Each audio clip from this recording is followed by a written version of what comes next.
The Three Gentlemen. 1. Daniel's escape. The cold, dark dungeon had become Daniel's prison, but tonight, it would no longer hold him captive. With every ounce of his vampire strength, he focused on the weak link in his chains. Pulling and twisting until, with a final, triumphant snap, he was free. The dungeon's heavy door was his next obstacle, but it yielded to his strength and determination. Emerging into the night, Daniel's senses were immediately assaulted by the fresh air and the sounds of the forest. He had only one thought in his mind, Arya. He needed to know what had happened to her. Their last moments together had been filled with confusion and fear, and he was determined to find her and uncover the truth. 2. Ethan's grief and anger. Meanwhile, in a small, cluttered room on the outskirts of town, Ethan sat surrounded by memories of Arya. His heart was a battlefield of grief and rage. Arya had been everything to him, and her disappearance left a void that seemed impossible to fill. He blamed himself for not protecting her, for not being there when she needed him most. Ethan's mind was consumed with thoughts of revenge. He didn't know who or what had taken her, but he vowed to find them and make them pay. The pain of his loss fueled his anger, driving him to the edge of sanity. Yet, beneath the surface, he was still the loving, protective boyfriend Arya had known, desperate to find her and bring her home. 3. Marcus the Vampire Hunter. In stark contrast to Ethan's sorrow, Marcus the Vampire Hunter was in high spirits. He and his crew were celebrating another successful hunt. The head of a vampire mounted on the wall as a gruesome trophy. The tavern echoed with their laughter and the clinking of mugs.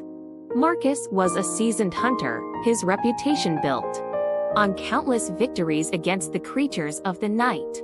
His crew looked up to him, seeing him as both a leader and a protector. As the night wore on, the celebration grew louder, but Marcus's mind was already on the next hunt, the next vampire to be slain. 4. Daniel's search for Arya. Determined to find Arya, Daniel began his search in the town where they had shared so many memories. He moved through the streets with caution, asking discreet questions, and following any lead that might point him in the right direction. He visited places they had frequented together, hoping someone might have seen her. His persistence paid off when an old bookseller mentioned seeing Arya just before she vanished. She had talked about needing time alone and had mentioned visiting her family's old cottage on the outskirts of town. Daniel's heart raced with hope. The cottage could be the key to finding her. 5. Ethan's training. Ethan's rage had crystallized into a single purpose: revenge. He began training relentlessly, pushing his body to its limits. He learned to wield weapons with deadly precision and honed his combat skills. Each day, he grew stronger, his determination unwavering. However, Ethan was unaware of the changes happening within him. The bite he had received during a skirmish with a vampire had infected him, slowly transforming him. His senses sharpened, his strength increased, but he remained oblivious to the full extent of his transformation. His focus was entirely on avenging Arya and ending the vampire menace. 6. Marcus's declaration of war. Amidst the celebration, Marcus stood and raised his glass, calling for silence. His crew fell quiet, their eyes fixed on their leader. "We've done great work," Marcus began, his voice strong and commanding. "But it's not enough. The vampires are a plague, and we need to eradicate them all. This is a war, and we are the front line." The room erupted in cheers, the hunters toasting to their mission and their fallen comrades. Marcus's declaration was met with enthusiasm and resolve. They were ready for the fight, prepared to do whatever it took to rid the city of the vampire scourge. 7. A secret meeting. After the banquet, Marcus slipped away to a private room where his financier awaited. The shadowy figure was shrouded in mystery, his face hidden by a hood. The financier's voice was low and menacing as he outlined the next phase of their plan. You must eradicate every vampire in the city, the financier instructed. We need chaos, we need them isolated. This will make us stronger. Marcus nodded, a smirk playing on his lips. The financier's words were music to his ears. Consider it done, he replied. The plan was clear, and Marcus relished the thought of the hunt ahead. 8. The financier's plan. The financier leaned forward, his eyes glinting with ambition. This city must be cleansed of their filth. Create an environment where they cannot survive. Force them out or destroy them. Marcus left the room with renewed purpose. He was not just a hunter. He was an instrument of the financier's grand design. The vampires' days were numbered, and Marcus would be the harbinger of their doom. 9. 3 years later.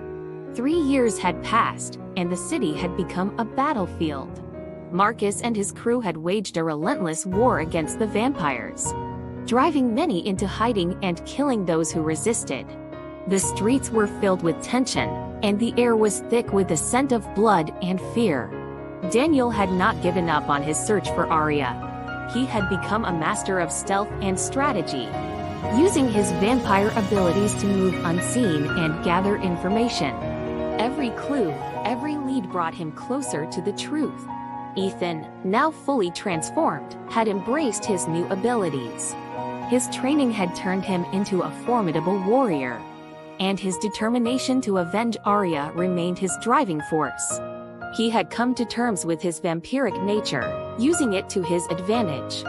Marcus, now the undisputed leader of his crew, had perfected his hunting techniques. His crew was a well-oiled machine, each member a skilled fighter. The financier's backing ensured they had the best weapons and information. The final preparation. The 3 men stood together, reviewing their plans. The walls were covered with maps, notes, and photographs of key targets. They had gathered intelligence on the remaining vampire strongholds and identified the leaders who posed the greatest threat. Daniel spoke first, his voice steady and calm. We've come a long way, but the real fight is just beginning. We need to strike hard and fast, take out their leadership, and dismantle their network. Ethan nodded, his eyes burning with intensity. I'm ready. We take them down, one by one, until there's nothing left of them. For Arya. Marcus, his face a mask of determination, added, and for the future. We can't let them regain their foothold. This city will be ours, free from their corruption. They clasped hands, a silent vow passing between them. They were ready. The enemies they had been preparing to face were within reach, and they would stop at nothing to achieve their goals.